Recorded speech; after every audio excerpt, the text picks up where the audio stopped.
Ver el mundo a través de los libros te abre una puerta maravillosa, la del conocimiento, y la no menos importante, la de la curiosidad por ver y vivir aquellos lugares con los que siempre has soñado. Y eso ha sido nuestro viaje a Egipto, el cumplimiento de un sueño largo tiempo acariciado. 8 jornadas maratonianas en las que hemos hecho un recorrido por la historia del Egipto faraónico desde Saqqara, Memphis y Giza en el Cairo hasta llegar a Abu Simbel, pasando por Luxor, Tebas, Edfu, Colombo, Asuán. Un itinerario en el que hemos empleado 2 vuelos internos, 4 días en el barco fluvial El Delfín del Nilo y autocar, con excursiones en embarcaciones turísticas por las riberas del fantástico Nilo. Y en 340 años antes de Cristo, yo no sé qué estaban haciendo en el resto del mundo, pero sabemos a ciencia cierta qué estaban haciendo aquí en Egipto. Entonces, vamos a ver si os presento a Maheb Afifi, egiptólogo e investigador, nuestro guía en toda esta magnífica aventura. Además de introducirnos en la historia del Egipto faraónico, nos ha abierto puertas con inquietantes interrogantes acerca de lo que estamos viendo y de lo que los libros solo aportan explicaciones a veces demasiado simplistas. Una serie de pozos como esto que también tienen 30 metros de profundidad. Como ustedes notan, no es un pozo natural, es un pozo artificial. Incluso sospechan que esos 3 pozos son más antiguos de la época de Djoser. ¿Por qué? Porque los geólogos, estudiando la erosión que tienen, dicen que tienen más de 2780 antes de Cristo, mucho más. Entonces, si queréis ver, imaginar qué es lo que hay debajo de la pirámide escalonada, aquí tenéis un pozo y una serie de pozos alrededor. ¿Cuánto eran? Eran 3 en total. Ahora vamos a hacer un camino muy intrigante, por eso tenemos que andar todos juntos y no perdemos.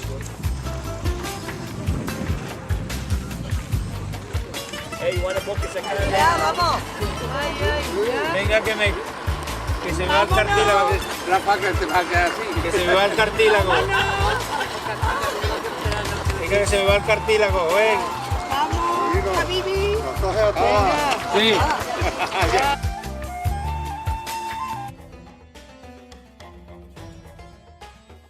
Estamos en Saqqara, donde hemos tenido la oportunidad de ver la mastaba de Khamenei.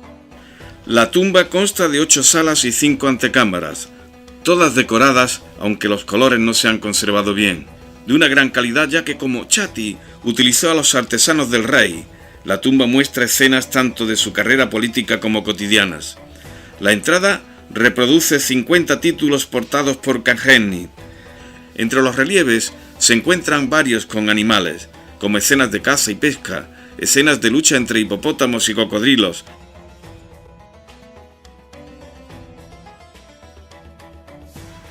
La pirámide de Djoser es la tumba o cenotafio del faraón Djoser de la tercera dinastía de Egipto, de 2650 años antes de Cristo. Se le conoce más bien como la pirámide escalonada de Djoser y fue edificada por Imhotep, el primer arquitecto e ingeniero de nombre conocido de la historia. Es la construcción más notable de la necrópolis de Saqqara, al sur de la ciudad de Memphis, y fue el prototipo de las pirámides de Giza y de las restantes pirámides egipcias. En su época, fue la construcción más elevada realizada por el ser humano. La pirámide escalonada o protopirámide fue el primer cenotafio monumental real.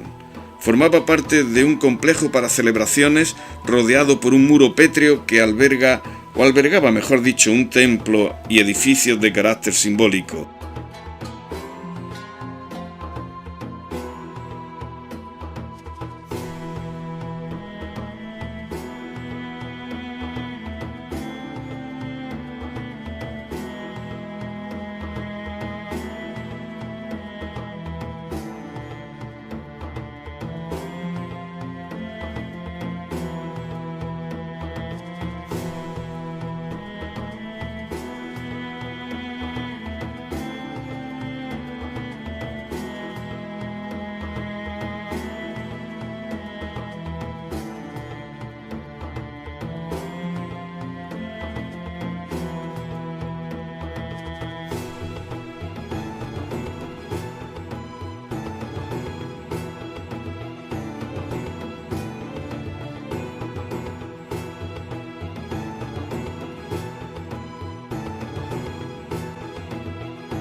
Nos encontramos en Menfis, fundada alrededor de 3050 años antes de Cristo por el primer faraón de Egipto, Menes.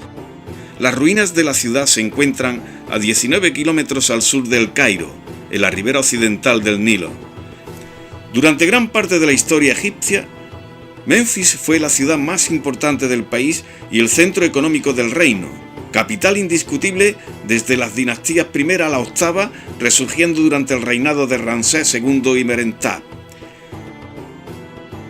Se estima que Menfis fue la ciudad más poblada del mundo hasta el año 2250 a.C.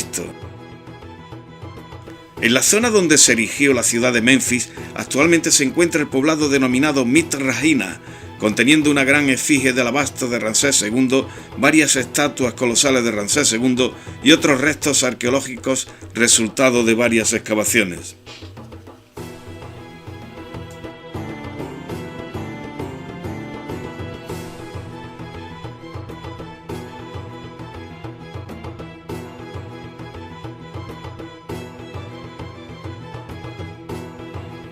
Nuestra primera etapa en el Cairo se culmina con la visita a Giza y sus pirámides, así como a su monumental esfinge.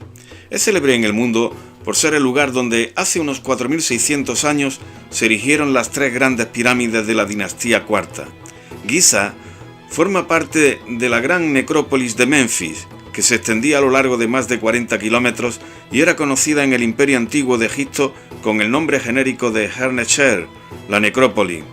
Cada una de las tres grandes pirámides tenía su propio nombre, que designaba también a la necrópolis que la circundaba: Keops, Kefren y Micerino.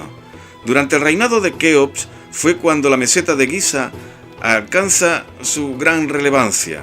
Existen varios tipos de sepulturas en Giza, como mastabas e hipogeos, destinadas a miembros de la familia reinante, altos dignatarios o sacerdotes. Las pirámides que custodiaron los restos de los faraones formaban parte de amplios complejos funerarios con templos, otras tumbas y pirámides menores.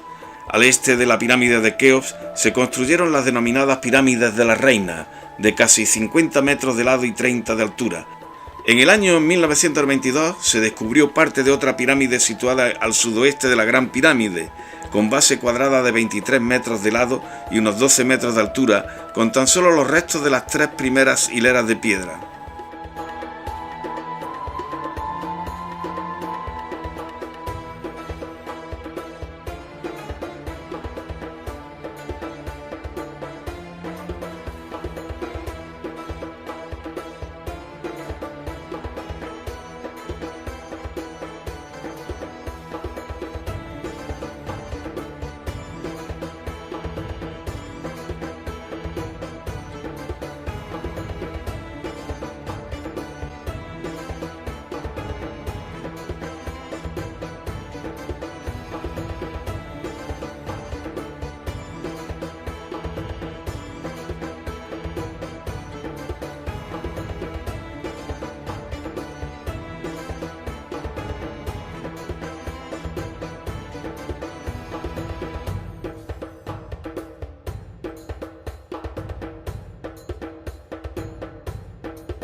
La Gran Esfinge de Giza es una monumental escultura que se encuentra en la ribera occidental del río Nilo. Los egiptólogos estiman que fue esculpida en el siglo XXVI a.C., formando parte del complejo funerario del rey durante la dinastía IV de Egipto.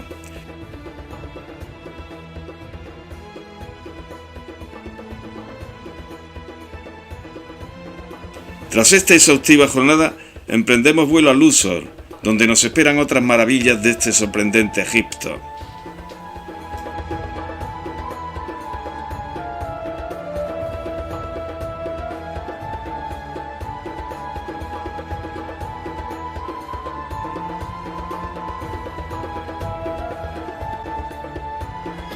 Hoy, tercer día de nuestro viaje, cruzamos el Nilo para visitar la necrópolis de Tebas, el Valle de los Reyes, necrópolis del antiguo Egipto en las cercanías de Luxor, donde se encuentran las tumbas de la mayoría de los faraones del Imperio Nuevo, dinastías 18, 19 y 20, así como la de la reina Hatshepsut.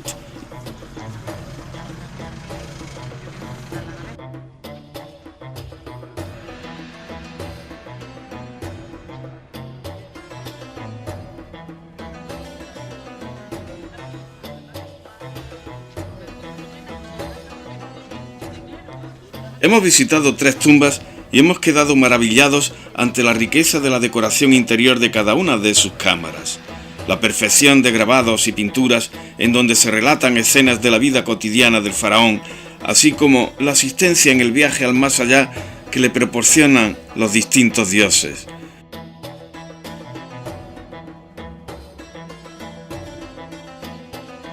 Me resulta muy difícil pensar que es natural y va así redondo, como semiarco, perfecto para acoger el templo. Años antes hizo el templo de terrazas, viene ella en el mismo punto y ¿qué hace? ¿Qué estilo? También terrazas. Entonces, el templo funerario de Hatshepsut, conocido por Yeser Yeseru, la maravilla de las maravillas, se encuentra en el complejo de Deir el-Bahari, sobre la franja occidental del río Nilo, cerca del Valle de los Reyes. Este templo funerario fue construido en honor a Amón-Ra.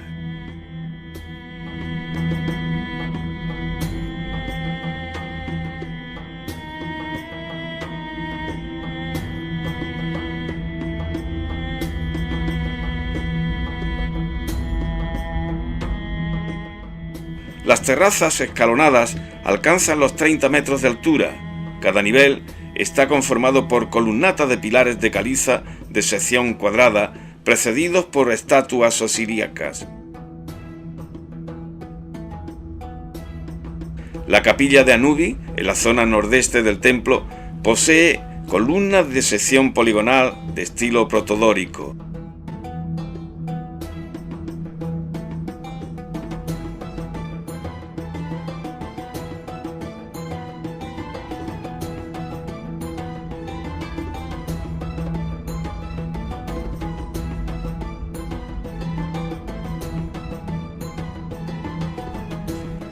El canciller, arquitecto real y posible amante de Hatshepsut, Senemut, vigiló la construcción y probablemente diseñó el templo.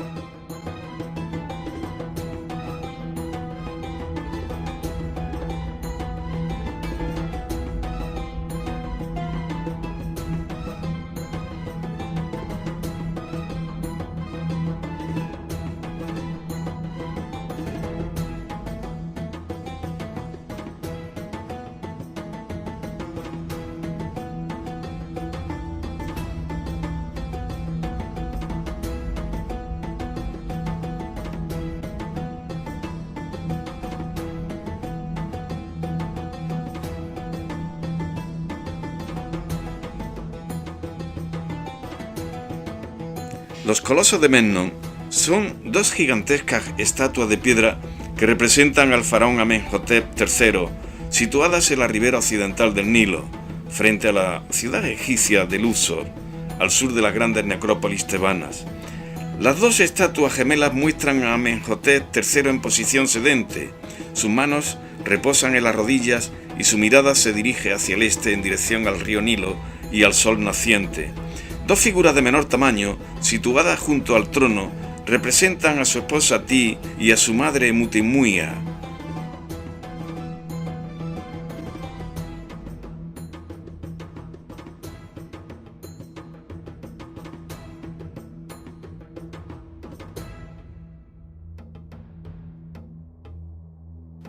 Uno de los complejos que más impactan en el Egipto faraónico es sin duda alguna el complejo de los templos de Karnak. Durante siglos, este lugar fue el más influyente centro religioso egipcio. El templo principal estaba dedicado al culto del dios Amón, pero como en otros templos egipcios, también se veneraba a otras divinidades.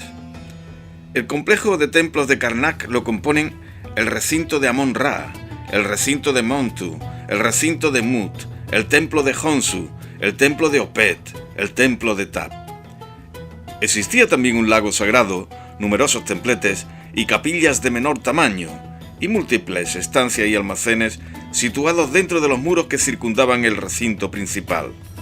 La diferencia principal entre el templo de Amón en Karnak, que Diodoro de Sicilia afirma ser el más antiguo de Tebas, y la mayoría de los templos egipcios, es el tiempo y esfuerzo empleados en su construcción y posteriores ampliaciones.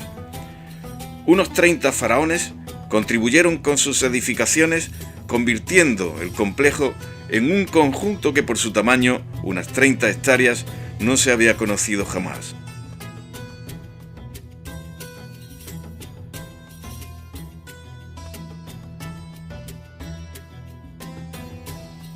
La sala hipóstila de Karnak es una de las partes más singulares del conjunto religioso. Con 23 metros de altura, es un espacio arquitectónico cuya cubierta está sustentada por 134 gigantescas columnas que son más altas en las dos filas centrales, conformando un gran pasillo cuya disposición posibilita iluminar desde el eje de la sala. Como material se utilizó la piedra, tallada en bloques que conforman los tambores de las columnas. Estas sustentaban en basas y terminaban en gigantescos capiteles papiriformes y campaniformes, sobre los cuales se apostaban enormes dinteles que sostenían una cubierta dintelada. Los fustes de tan colosales columnas se encontraban decorados con relieves polícromos, encargados de complementar la grandiosidad del lugar sagrado. En el antiguo Egipto, la construcción de los templos se iniciaba siempre por el santuario, lo que significa que Karnak se comenzó por el centro y se terminó de construir por las entradas al recinto. Todo el conjunto estaba ricamente decorado y pintado en vivos colores.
Embarcamos a mediodía en el Delfín del Nilo y disfrutamos de una tarde relajante desde la terraza del barco, mientras observamos las fértiles franjas en donde palmeras y cultivos se combinan.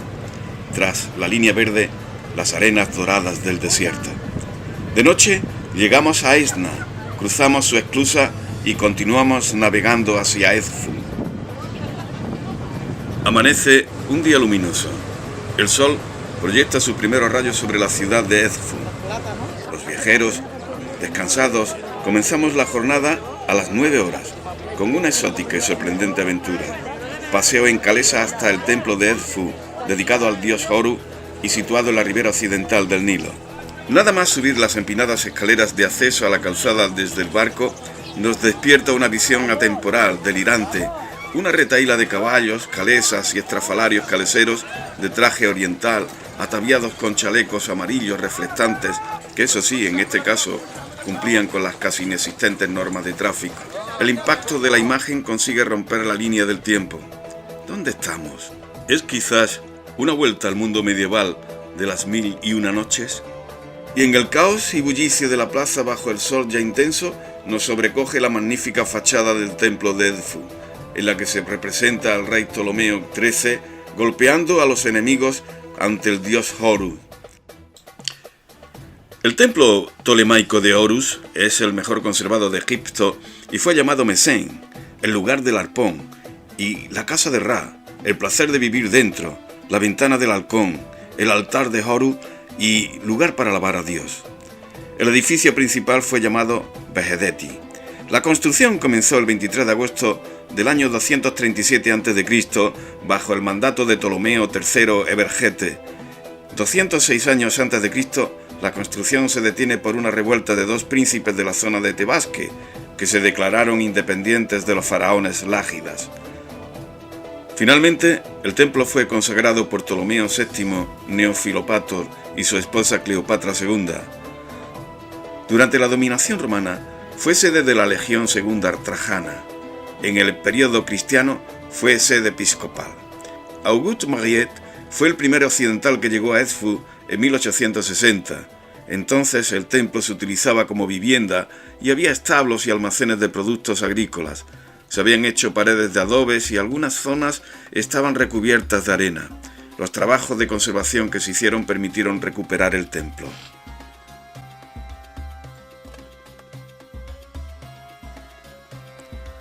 Tras el almuerzo, navegamos hasta Komombo, en donde visitamos el templo dedicado a los dioses Sobek con cabeza de cocodrilo y Haroeris con cabeza de halcón.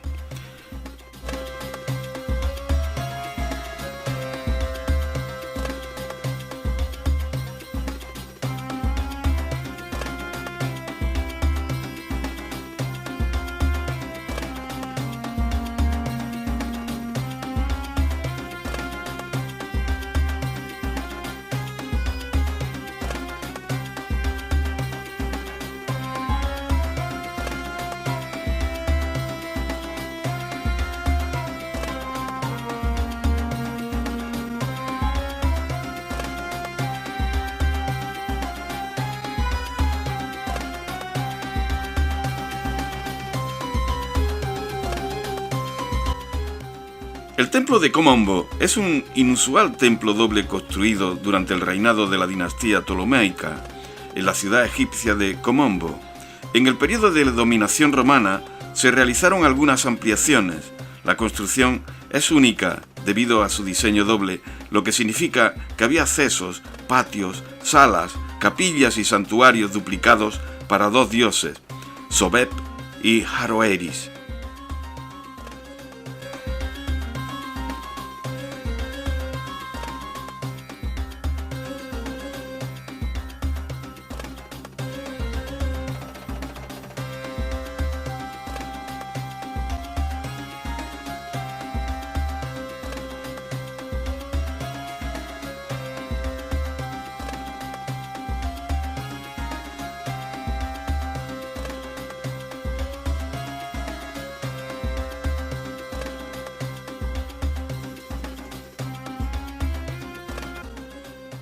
La decoración de la cara interna del muro posterior del templo es de particular interés, pues en él se representa una colección de instrumentos quirúrgicos.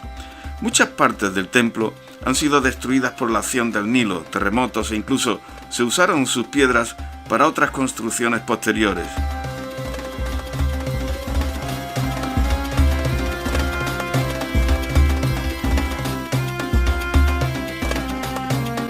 Tras la visita a este templo, los miembros de la expedición nos tomamos un respiro y un té mientras artistas locales nos amenizan con sus cantos. Ha sido una buena jornada y debemos embarcarnos de nuevo camino de Asuán, desde donde hemos de levantarnos a las 4:30 de la madrugada para atravesar 300 kilómetros de desierto hasta llegar a los templos de Abu Simbel.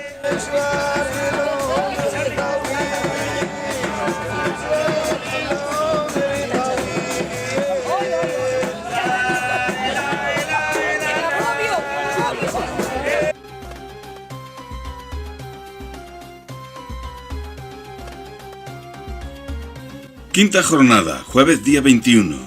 Nos subimos al autocar que nos lleva durante 3 horas de recorrido por el desierto hasta los templos de Abu Simbel. Abu Simbel es un emplazamiento de interés arqueológico que se compone de templos egipcios ubicado en Nubia, al sur de Egipto, y está localizado en la ribera occidental del lago Nasser, a 300 kilómetros de Asuán por carretera. El gran templo de Abu Simbel, que tomó unos 20 años en construir, fue completado alrededor del año 24 del reinado de Ramsés II. El complejo está compuesto por 2 templos. El mayor de ellos está dedicado a Ra, Ta y Amón, las 3 deidades estatales del antiguo Egipto, y alberga 4 estatuas colosales de Ramsés II esculpidas en la roca de la fachada. El templo menor está dedicado a Nefertari, la esposa favorita de Ramsés.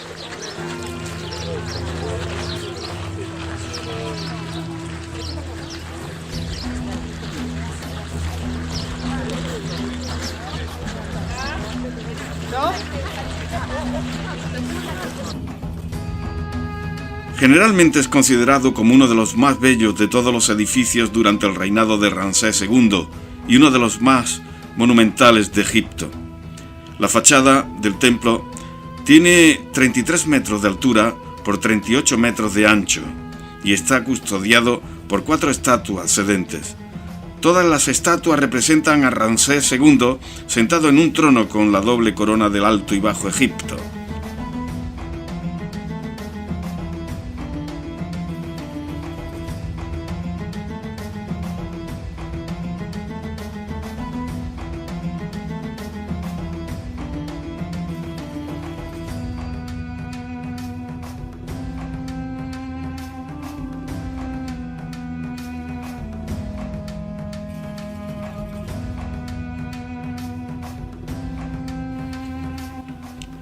El templo menor de Abu Simbel está situado al norte del mayor.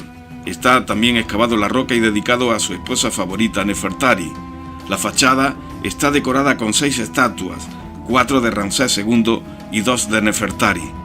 Las 6 son de igual tamaño, algo poco corriente ya que las estatuas que representan al faraón solían ser de mayor tamaño.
En 1968 fue reubicado en una colina artificial construida en terrenos próximos situados sobre el nivel del futuro lago Nasser. El traslado de los templos fue necesario para evitar que quedaran sumergidos tras la construcción de la presa de Asuán por el embalse formado por las aguas del río Nilo. Abu Simbel sigue siendo una de las más importantes atracciones turísticas de Egipto.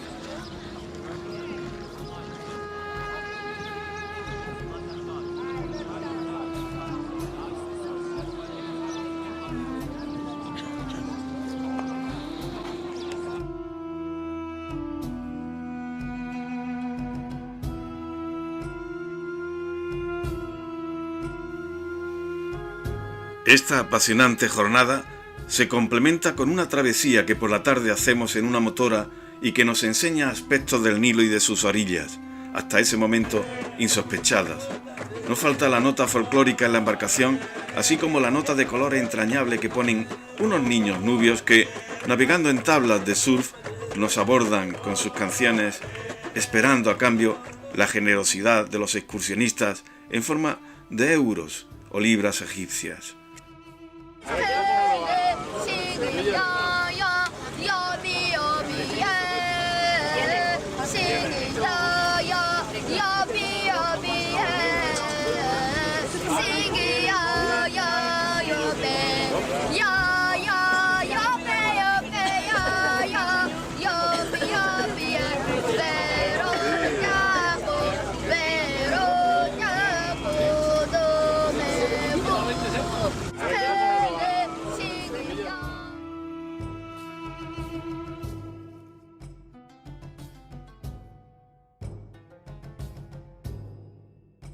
Nuestro objetivo final de esta excursión es la visita a un poblado nubio en el que sus habitantes nos ofrecen su hospitalidad.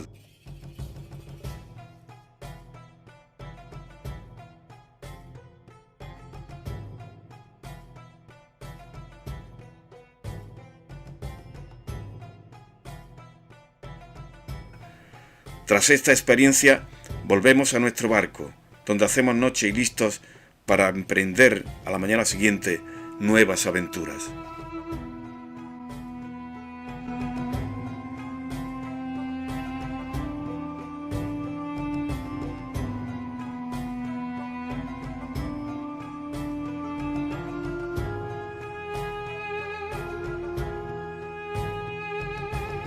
Jornada sexta, 22 de febrero.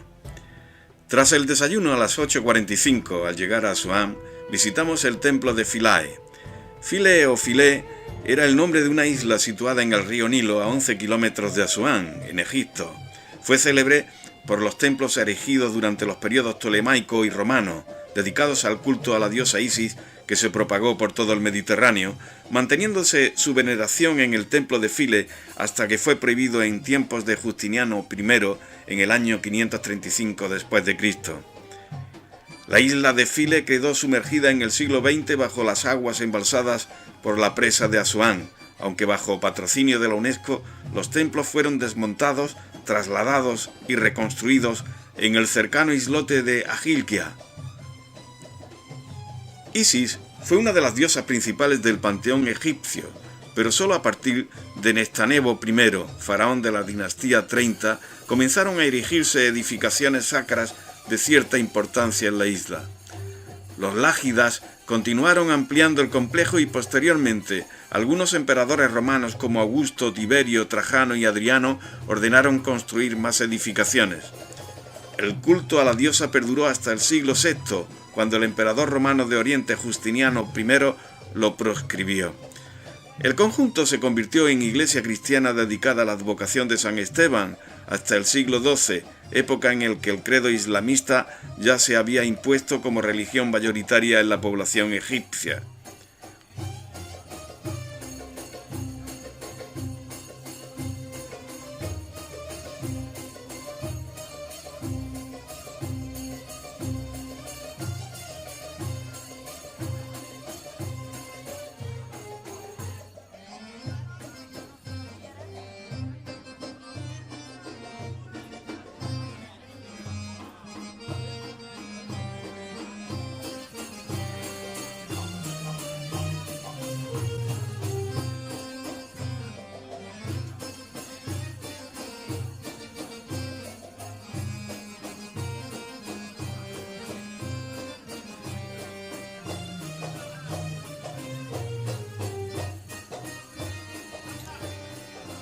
Jornada séptima.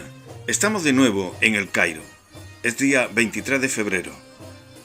Salimos a las 8:45 para visitar la ciudadela de Saladino y la mezquita de Alabastro. La ciudadela del Cairo es una fortificación islámica medieval que se encuentra ubicada en la colina de Mokatán, cerca del centro del Cairo. La ciudadela fue fortificada por el gobernante ayubí Salah ad-Din entre 1176 y 1183 de la era cristiana para protegerla de los cruzados. Actualmente se preserva como un sitio histórico con mezquitas y museos. La mezquita de Mohamed Ali, también conocida como mezquita de Alabastro, es una mezquita situada en la parte más alta de la ciudadela del Cairo. Fue construida a instancia del gobernador otomano Muhammad Ali entre los años 1830 y 1848. Fue la mezquita más grande construida en la primera mitad del siglo XIX y es también la más visible de la capital egipcia por su elevada ubicación y la altura de sus minaretes. El fundador del edificio, Mohamed Ali, fue enterrado originalmente en el patio de la mezquita en un sarcófago esculpido en mármol de Carrara, aunque la tumba con sus restos se trasladó al interior del templo en 1857.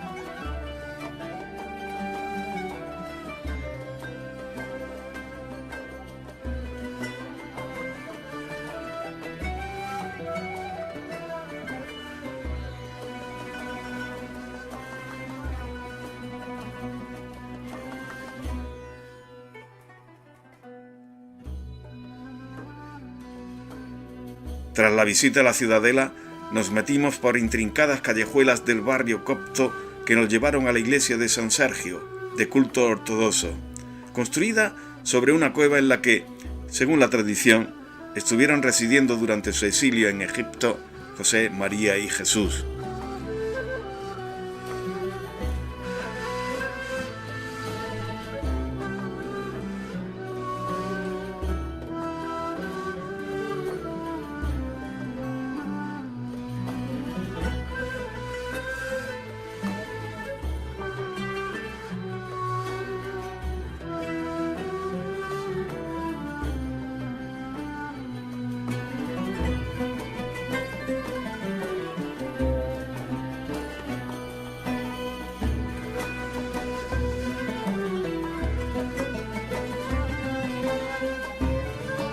Como postre, colofón o broche de oro, quedó para el final la visita más apasionante, el Museo Egipcio de El Cairo.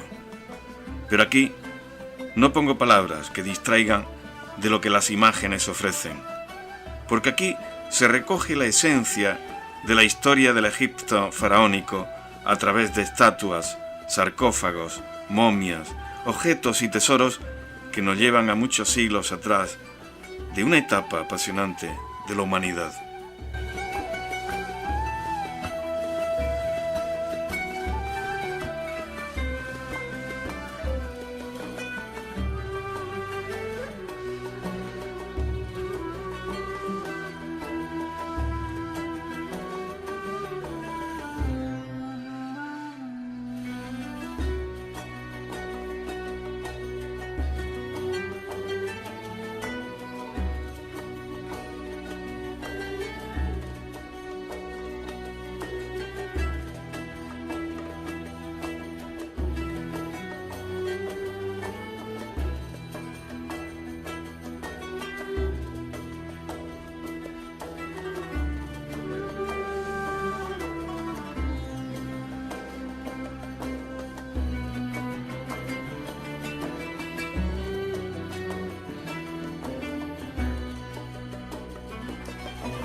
Tras la apasionante visita al Museo Egipcio del Cairo, dedicamos el tiempo restante que nos quedaba de la tarde para recuperar fuerzas, para no perdernos, además, la gran cena de despedida de Egipto en el Nile Machine, donde en un marco incomparable que me recuerda a los escenarios de las novelas de Agatha Christie, mientras cenábamos asistimos a un exótico espectáculo.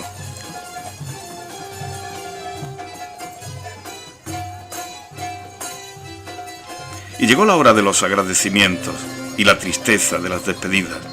Amigo Moheb Afifi, nos has contagiado tu gran amor a Egipto, país por cuya historia ya sentíamos una gran admiración. Gracias por tus enseñanzas y por el apoyo con el que, en todo momento, nos habéis arropado todos vosotros. Gracias a Lourdes Jurado, gerente de Viajes Mezquita, por habernos organizado un viaje inolvidable. Gracias, Tribu Educa, por haberme dado la oportunidad de haber realizado este sueño.